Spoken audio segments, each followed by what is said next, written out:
Hello and welcome again to ICIT Tech TV. In this episode, we are going to select a city limits polygon and then select all the parcels that are within that city limits area.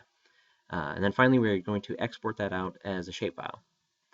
So if you notice, if you grab the select feature tool, you can simply select all the polygons, the parcel polygons within that area. But that's kind of time consuming and probably not the best idea.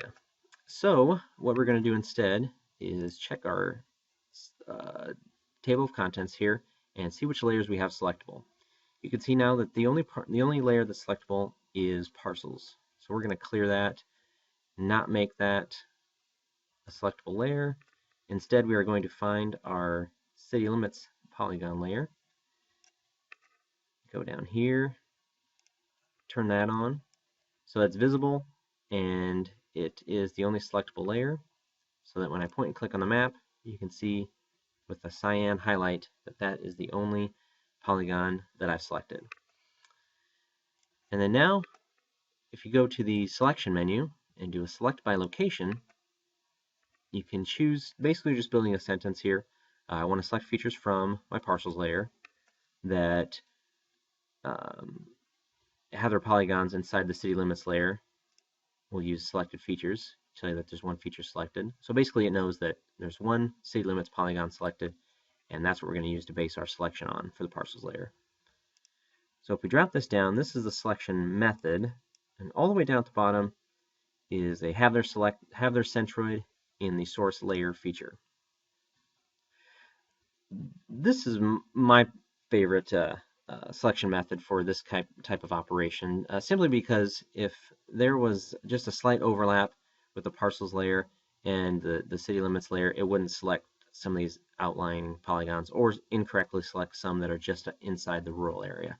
So I have decided to choose have their centroid in source layer feature. Okay, when I click apply, you can see it immediately selects all the parcel polygons within the city limits layer. I'm going to close that. I'll even shut off my city limit so you can see that it's just these polygons selected out of my entire parcels layer. So now when I highlight this, the parcels layer, I can right click on it, go to data, go to export data, and I just want to export the selected features. We can choose to select all features or just features in the view extent, but I'm just going to select the selected features. Don't really change any of this, just use the source data unless you want to change projections, but that's highly unlikely. And then you just specify an area where you want it to go, a folder, or some other data source. I'm going to go to C and GIS, and then I'm going to overwrite my existing rolling parcels layer just for this session here.